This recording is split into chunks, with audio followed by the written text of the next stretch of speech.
My coffee had gone tepid when my phone skittered across the desk, screen flaring with the family chat. Little heart icon, same tired title. I almost let it blink out. Then the line slid into view. Hope she doesn't come to her sister's wedding. For a beat, I thought I'd misread. I waited for the edit, the laughing face, any softener, nothing. Above the sentence hovered my mother's name, Margot. No reply from my father, none from Claire. They hadn't even deleted it. They'd forgotten I still lived in their thread. I watched until my reflection smeared on the glass, Portland rain turning the morning pewter. I didn't answer. Let it go dark. Maybe quiet would carry farther than anything I could say. Drizzle ticked the studio window. The air smelled of wet wood and old coffee. On my monitor, a couple glowed beneath string lights, fingers laced. I nudged exposure, sharpened edges, pretending to care. I make my living photographing connection. Two people choosing each other and holding still long enough to be believed. Today, every picture felt like a lie. Another buzz. I looked. More photos from Mom. Ribbons, roses, Claire in a white robe at the bridal suite. Claire has the kind of beauty people write verses about. Lucid, easy, the kind that sits nicely in portraits. She deserves a perfect day, Mom captioned. My chest nodded. I could hear her old correction braided into the text. Don't be so loud, Sabine, you take up too much space. Across the wall, a lavender print from Provence glimmered. Last summer's assignment. I touched the postcard beneath it. Remember how it felt to breathe. I shut the lights. Outside, the rain thickened, steady as a vow I hadn't made yet. Morning arrived bleached and thin. I sat at the kitchen table with the same cold mug, opened the chat, took a screenshot, and dropped it into a folder named Proof. It didn't feel triumphant, just accurate. I slung my camera and walked to the waterfront. I shot puddles holding upside-down bridges, a child tugging at a bright hood, steam lifting from cups behind fogged glass. Ordinary tenderness steadied me. People think silence equals peace. In my family, it was punishment with good manners.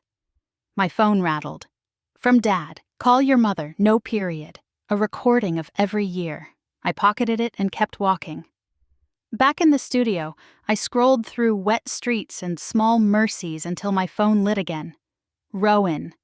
We'd met on a documentary job in LA, a friend who speaks in ballast. You sound hollow, he said. I'm fine, I lied. You're a terrible liar, Sabine. A beat. Come down here, or better, don't triangulate through me. Go where you remember breathing. The postcard above my desk caught the window light. Provence. Purple rose fading toward a stone villa. I searched. An artist residency surfaced. Atelier Fenouil. Applications open. Theme. Silence and rebirth. Deadline tonight. This is running, I said. Call it redirecting, Rowan answered. Choose yourself without asking permission. After we hung up, I wrote the application in one surge, no embroidery. Under reason, I typed, because I need to learn quiet that isn't cruel. I attached a series, wet window, empty chair, my own hand in rain, and hit send. Evening fell to graphite. Somewhere a bell counted 6. I stood in the dark and waited for the stillness to answer back. The acceptance came with dawn 2 days later. Atelier Fenouil welcomes you. I read it twice, then packed in thirds. Lenses, notebook, one photograph I'd kept from childhood. Claire and me at 9, knee-deep in the Pacific, hair salt wild, her arm hooked through mine. Provence unfolded in honeyed light, cypress spires and ochre walls. The villa smelled of stone and time. In the studio, silence wasn't punishment. It was a room with windows open. I walked the fields, shot the silver backs of olive leaves, villagers laughing over apricots, a woman plaiting lavender. Each frame sounded like breath I hadn't let myself take. Rowan arrived midweek with a crew, pretending he'd film landscape while his lens kept finding me. You look lighter, he said.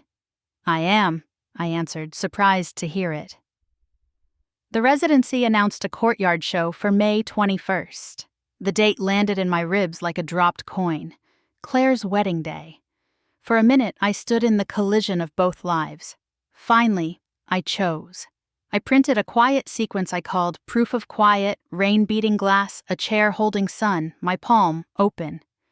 On the morning of the show, I woke before the bells and wrote Margot the only message I owed her. I won't be there. I wish Claire joy. I wish us peace. That evening, the sky turned soft as linen. Strangers paused at my wall and saw themselves. I didn't wait for applause. I stepped into the last light, lifted the camera, and made one final frame, my outline, steady, not performing. I sent the picture to Claire with no caption. Her reply came simple and clean. I see you. Be happy.